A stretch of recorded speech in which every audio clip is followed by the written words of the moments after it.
Now we get Christine with our children's message. Good morning, everyone. Like Sean said, I'm Christine. I'm one of the children's directors here at PBCC. Hello to my PBCC family, but also hello to anyone who's visiting or new. It's especially exciting to know that some of our neighbors, literally right next door or across the street or down the street, are here with us today. So hello to you. Now kids, last week we did an air 5. This week we're gonna do an air fist bump. Okay, so get ready, count of 3, we're gonna fist bump. 1, 2, 3. Very nice, okay, love it. Now last week, Bernard and I talked about this special letter that Paul wrote to the Thessalonians. And we're gonna try to remember those 3 things that Paul mentioned that the Thessalonians demonstrated. What were those things? Faith, their love, and their hope. Yeah, I think a lot of you remember. Well, the letter didn't end there. Paul had more to say to the Thessalonians. He started to talk to them about who they could trust. So we're gonna play a little game to help us think about that word trust a little bit more. Who do you think you would trust to help you with your homework? You can look at the slide that's going to come up in a minute here and think about who you would trust, your mom or a frog, to help you with your homework. You can point, you can shout out to your parents which one you would pick. All right, here's another one for you. Who would you trust to make your dinner every night? Your parents or a dinosaur? All right, here's the last one. Who would you trust to help you if you had a broken leg? A stranger or a doctor? We trust the people who take care of us, the people who want what's best for us. Paul was somebody that the Thessalonians could trust. He wanted what was best for them and he cared about them. Now, all this stuff about the Thessalonians being able to trust Paul is important. You want to know why? Because Paul was talking to them about how they should live, and we listen better to people that we trust. Paul said in his letter, live good lives for God. And part of living good lives is loving our neighbor. Now, I know a lot of times when we think about our neighbor, we think of the person right next door, but it can also mean anyone we know, anyone that we are caring for, anyone that we're helping. Some of the ways that you can love your neighbor while you're home more are to help your parents around the house. I bet you and they can think of a long list of things that you could help with. You could write a note to your grandparents. You could write a chalk message on the sidewalk in your neighborhood.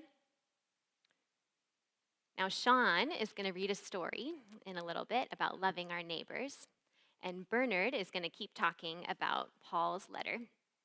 And while they do that, kind of like last week, you can pick out a coloring page from the website. So parents, if you're following along on the worship guide, in the children's message section, you can just click on Sunday morning family resources, and right there you'll find the coloring pages, activities, memory verse, songs that are meant for before, during, and after Sunday service. So kids, you can pick something to color, and while you're listening and coloring, you have 2 questions to answer. This is your job for today. So one question is, who do we trust? You can think about who in your life you trust and maybe why. And then how can we love our neighbor? Think about a couple things this week that you and your family can do to love your neighbors. After the service, you can talk to your parents about that. Write down your answers. I would love to hear what some of you come up with.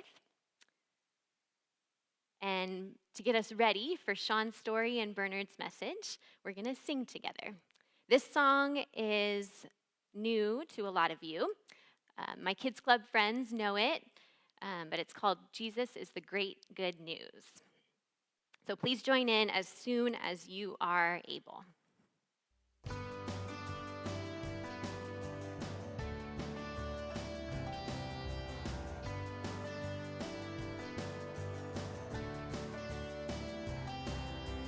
Come on, people, now don't be late. It is time now to celebrate. Nothing in the world is better.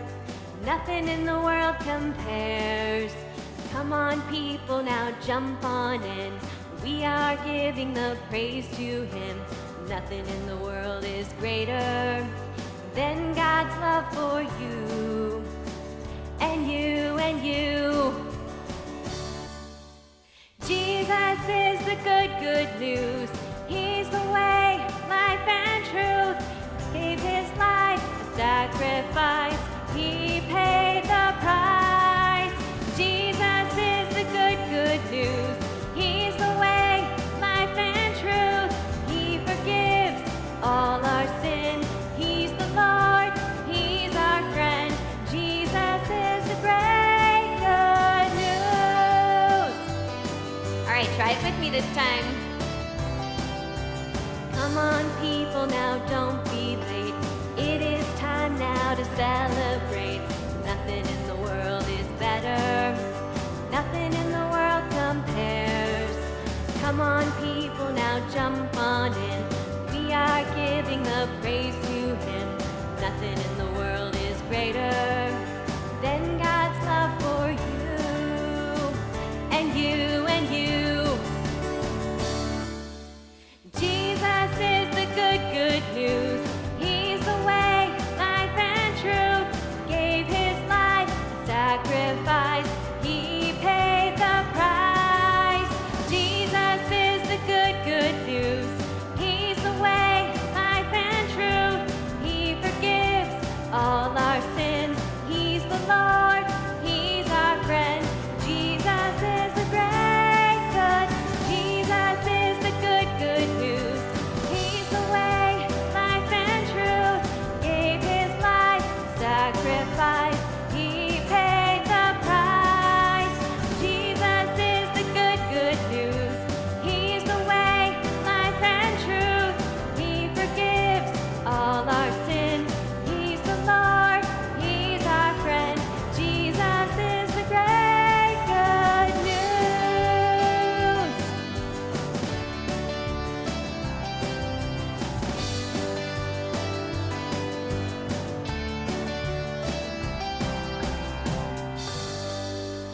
All right, well, thanks for singing with me.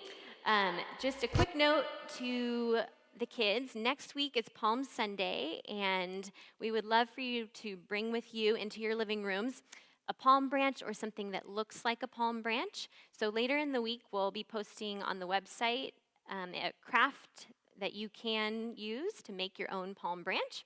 So keep an eye out for that and bring it with you next week, and we'll let you know how we'll use that.